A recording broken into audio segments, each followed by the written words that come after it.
What's up, you guys? Steven here for Off the Shelf Movie Night to talk to you about physical media, about Blu-rays, 4Ks, and the way we like to buy and own our favorite movies and TV shows and display them in a beautiful library and watch them when and how we want, without any worry about them coming and going on a streaming service or if they've ever even been released to streaming or digital. We have them, we can watch them. Now, if you're not a physical media collector, I think you can still draw value from my channel because we talk a lot about movies here, and I'm always open for that conversation. So hit that notification bell so you're up to date on when I'm posting, hit the subscribe button to join the conversation, and if you like this video, a like really helps out the channel. So today, June 30th, 2023, giving you the date specifically because something crazy happened. The Barnes & Noble 50% off Criterion sale usually starts the first week of July, but for some reason, Barnes & Noble jumped the gun and decided to launch it today. So I may have went out and made a few purchases. I wanted to go and see what my Barnes & Noble had to offer, and the shelf was small. It's a 4-foot wide shelf, but it had, I don't know, 6 or 8 rows, and it was pretty well packed. It was missing some new stuff, but it had a lot of selection, and I may have gone a little overboard. I may have a little more than I probably should have bought, considering all the other sales that are happening. But I got them. I'm excited to expand my collection and get some things that I've needed to have in my collection for quite a while. So let's dig in to my Barnes & Noble haul. Let's get that. Here's a teaser for you. There's the bag. I'm going to put it back there because this desk that I'm sitting at is full, and we'll just grab some things out here. First thing we pull out is the Michael Haneke Trilogy. So when I heard this was coming out, I knew I had to have it. I love Michael Haneke. He's a very subversive director. He's not for everybody. He's kind of like Gaspar Noé in that way. You either like him or you don't. I like his style. He always has a lot to say in his films about media, particularly, and how media is, as much as he loves it, he's part of it, it's kind of destructive to our lives and culture and blah, blah, blah. All that stuff. It's really highbrow shit that in the end of the day, he makes some twisted movies. And these are 3 of his early films. This is $80 from Criterion, but this was the time to get it. If you're interested in Michael Haneke, I recommend this one because you can get it for half price. It was $40. There's the 2 discs there. We have a booklet here. There's the other disc.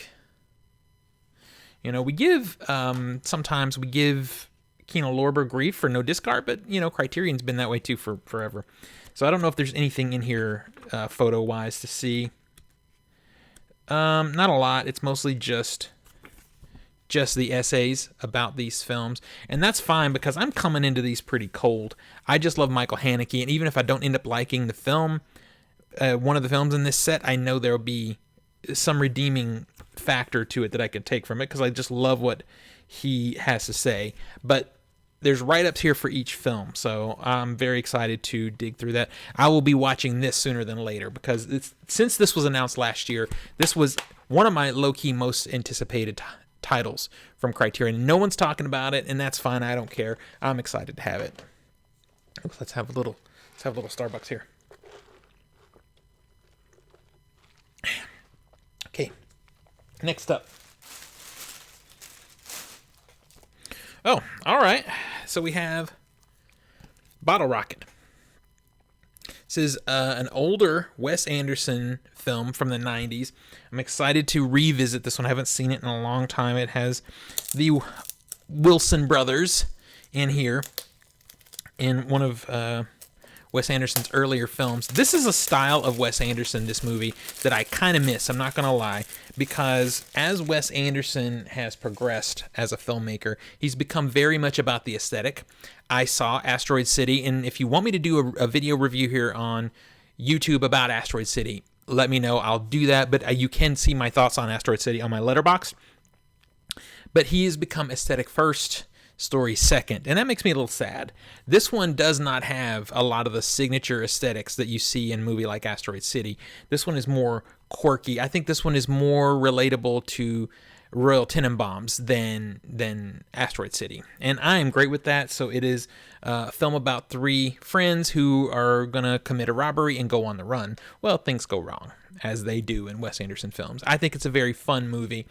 Excited to revisit. Haven't seen it in years. I did contemplate getting the Grand Budapest Hotel, but I'm just so afraid that that one's going to come to 4K, and that is a movie that'll look beautiful in 4K. I mean, honestly, this one would look great in 4K as well, but I'm not going to cry too much about that. But Grand Budapest is so vibrant. I think that one's a no-brainer for 4K. All right, so here we have Breaking the Waves. This is a more recent title from Criterion. It's an older film, I think from 95, 96, something like that. It stars Emily Watson. Stellan Skarsgård is in this one, you know, from Marvel fame now. I guess that's where everybody would know him, but he's a great actor and done really a lot better things than what you've seen him do in like a Marvel movie. So this is a story about a couple who...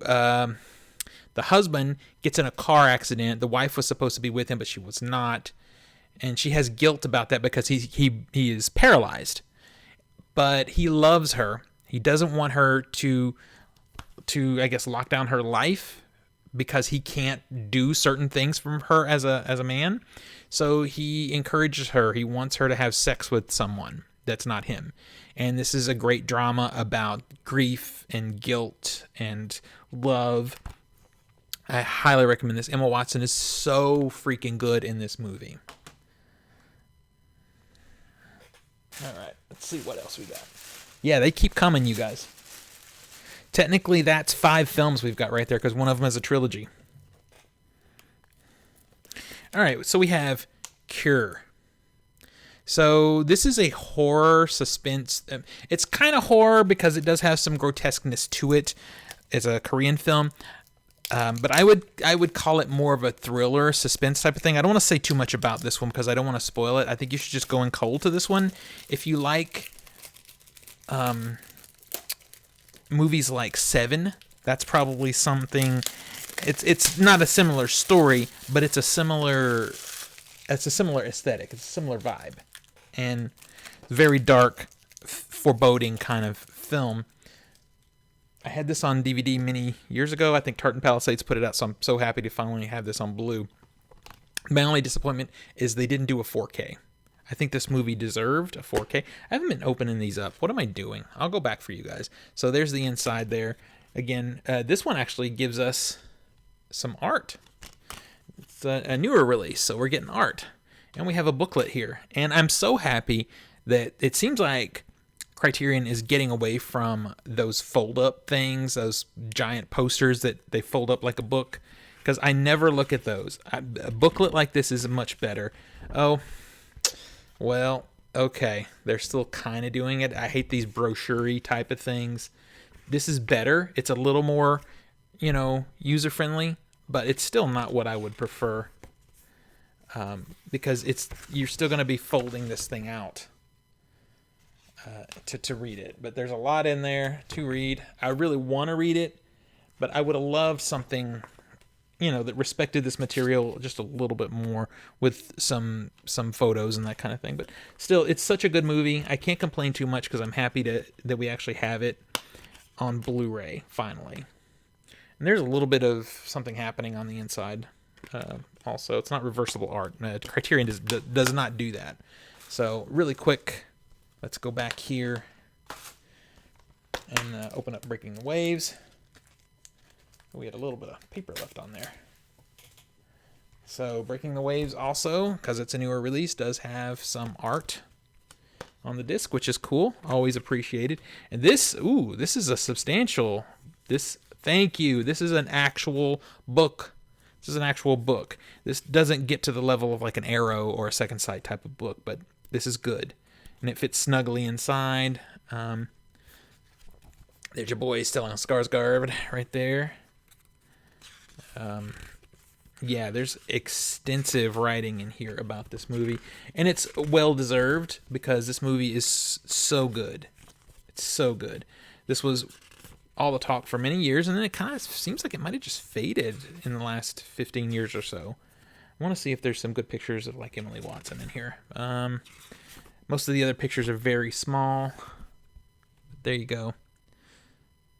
But there's a lot in here. This is a well-made book. It's nice stock. So a nice paper stock. And that matters to me. Very cool. Happy to see that. All right. So that's those. Did we open Bottle Rocket? I think we did, right? We did open Bottle Rocket. No, we didn't. So this is an older title, so no art there. No artwork. There is a fold out. I bet this is a fold out because this is older. So I like this look though, you guys. This is cool. It's like their little notepad. It's like a little 3-ring or a hole punch notepad. No! Yes, this is a book. I'm so happy for this, you guys. Look, it's their planning book. I love it. I love it. I love when Criterion takes the time to do something like this. My favorite, I think my current favorite is the Uncut Gems brochure. It's a book, but it's like one of those cheesy books you buy jewelry from. But this is fantastic. I love this so much because we've got the write-ups, we've got the essays in here, but it's thematically accurate to the film. So this is so cool. I'm very happy for this. Yeah, not a lot picture-wise, but man, I love the little drawings and stuff. That's just really fun and plays into the movie. All right, cool. Cool, you guys. Very cool. So that's my first 4 pickups. Only a little left to go. All right, so I picked up A Marriage Story. All of these were $40, by the way, except the I gotta be careful how I open this one. I like it when it's a regular case, and there's the inset that's here. I can just punch my tool, whatever I'm using, into it. But this doesn't have that, so we gotta be a little more careful because I don't want to tear it up. But yeah, so everything was $40 retail, so that means I got them for $20 each. Getting a brand new Criterion for $20 is fantastic. So that is kind of why we dove in head first and bought some stuff, more than was anticipated. So A Marriage Story. Anyway, back to what I was saying. This movie, I kind of didn't like it at first when I saw it. I watched it on Netflix, and I think that was part of the problem, because anything on Netflix, I'm just turned off to the whole experience of Netflix mostly, even though I do use it just like everyone else. And also, it was very hard to watch, and part of that is because Adam Driver and Scarlett Johansson are so good in their roles, and it just made me feel very, sad. And I think looking back on it, I've kind of warmed to the quality of the movie a little bit, and the last 5 minutes, not even the last scene of this movie, is just so incredibly heartbreaking. I gotta respect it for that. So I had to pick it up. I want to watch it again, but I don't want to watch it on Netflix. I want to watch it, and I want to have some bonus features and that kind of thing. So this one is the first. It might be the only digibook that I bought in this particular run. We get a little more artwork with the digibook, but also it's kind of wonky. Oh, all right. So we've got some theming happening here. That's very cool. We'll look at that in a second. There's the sun, and then there's this. This comes out, so I'll look at that in a second. But see, this is the problem. The books and things don't stay inside their digibooks. I have some other movies from them that are on digibook, and it's all the same way. Just everything falls out. I'm trying to get in front of the mic here, you guys. So let's look at the little booklet first. This feels like a fold-out situation, which I was just complaining about. But, I mean, there's still going to be quality stuff in here. They always have really good essays and stuff. But I'll get through it. I'll still enjoy it. It's just annoying. All right, so on each side, there's this. There's one on this side. I guess these are the letters that they wrote to each other. And that is amazing.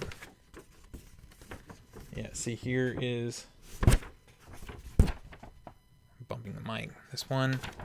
If you haven't seen the movie, these letters are important. And then behind this letter is a picture of her. I like this. And it just says Nicole on this side with her letter. And then on the other side, because they did, they were having marriage counseling and that kind of thing, and had to write letters. And on the other side is his letter, which is here, running the full page and also on the back. The duplex printing just adds to it because, I mean, that's what you would do if you're writing. You would just flip the page over. And on its side, it just says Charlie. And then behind the letter is a picture there of him. I'm kind of excited to rewatch this movie, honestly. You know, my buddy Zach, if he sees this video, he's going to be calling me out because I think he liked this movie from the beginning and I was not on board. And I just think it's because it made me feel bad for them. So, oh, I forgot to put the book back in. And sometimes, you know, there are those movies that you don't, you know, connect with right away that you find your way to later. And this is definitely one such movie for me. And I do, you know, especially after 2020 and everything, if a movie is just so chock full of bad characters being bad to each other, I don't really connect in it. I need a silver lining somewhere. And I don't know, I hate to say that, but like Beef is a current show that people love on Netflix. And I watched some episodes of it and I'm like, I just hate everybody. I hate how they're treating each other. I'm not here for it. So I dipped. I didn't finish it. And I think it's probably really good. All right. Continuing on, we have 2 titles left in the collection. This is an older title from 1984, I think. And I've been wanting to add this one to my collection for a long time. This has Harry Dean Stanton and Dean Stockwell in it. And it's the story of a guy, he's kind of like a drifter, who had disappeared. What did I do with my tool, you guys? He disappeared and... let me just see if I can do it without it. He disappeared and one day he just kind of reappears. You know, he kind of walks out of the desert and just reappears and he has to find a way to reconnect with society, reconnect with his family, all that kind of stuff. I just like stories and I kind of want to do one myself someday about hitchhikers, you know, that are just roaming the earth, kind of like Kane from Kung Fu, as Samuel L. Jackson would say. So there's the movie. Maybe watching this will give me some inspiration. And inside there's artwork there, and this isn't, I think, an older. Ooh, all right. We have substantial bookage here, you guys. Substantial bookage. So there's some artwork on either side, and this is an actual book. Thank you for that. Be nice if I opened it correctly. Let's see if we have a couple of pictures I can show you guys. All right, there's that. All right, tons of write-ups. There are some cool like pictures in here, it looks like, to go along with the articles. I'm excited to dig into this one. This is so hard, you guys. I don't know what I'm going to jump into first. And there's a little bit of interior artwork. Once again, I don't really feature that too much because they don't do reversible art. I feel like they just put a little interior something just to give it a little extra punch. Let's see. Yeah, I mean, there's really nothing to it. Just a little bit of sunset happening there. But yeah, this is something. This one, when I'm shopping Criterions, I usually start a stack, and then whittle it down to what I want. And this movie is always in the stack. This one in Bottle Rocket, and they always get bumped. This time, the fact that my Barnes & Noble was missing some new release 4Ks that I really wanted, bumped these back up in the list, and they actually came home with me. So maybe it's a good thing I didn't get what I was after. They didn't have WALL-E in 4K, and I really wanted to buy that. But I kind of like to just, for this sale, shop in the store. I know I could go to barnesandnoble.com and order, and I still might before the month is out, but I just like the whole vibe of shopping in the store. All right, you guys. All right, I know I looked away from the mic there. Last title. Zoom. There it is. Ghost World. The 2 actresses are Thora Birch and a young Scarlett Johansson. Basically, they play 2 like high school friends that have no real plan in life, no direction. They just plan to move in together. But as things happen, they mature. As they're growing up, they maybe grow in separate directions.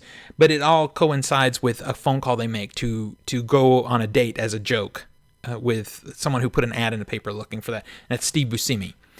That is sort of the catalyst for the story and really shows what happens with these two characters. Okay, it's 2001, but it definitely has a 90s aesthetic, and it has that. It's the end of that era of alt culture kind of stuff, and I think this is a really good movie. Both the actresses are amazing. We all love both of them. You know, Scarlett Johansson, of course, is super megastar now. Okay, let's take a look inside and see what we have. It's a microphone. Let's keep moving it. All right. So, oh, interesting. The inside artwork is neat. Very high school vibes happening there. A little bit of art on the disc. I was complaining about, always having no artwork on the discs, and most of these discs had art, so whatever. I need to shut up.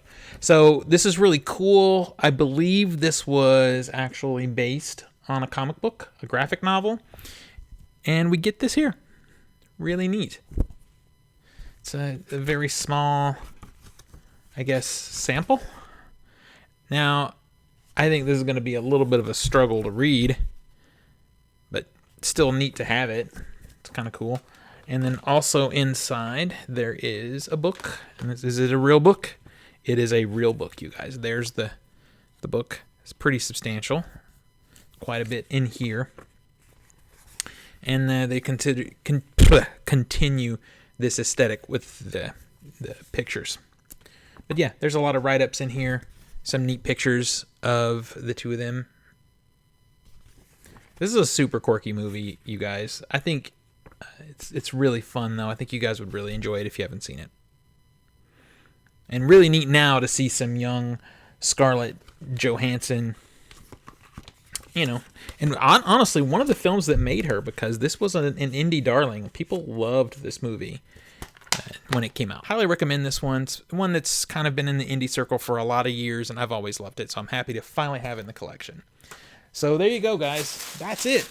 We emptied the bag. There they are. So tell me what you guys think of my Barnes & Noble pickups, and let me know, are you going to Barnes & Noble, and what are you picking up? Let me know in the comments. Let's talk about it, and I will continue my complete collection videos coming up soon. Till next we meet, pull something cool off the shelf, share it with friends and family, and remind them why physical media is the best way to watch films and TV at home. I'll see you guys on the next one.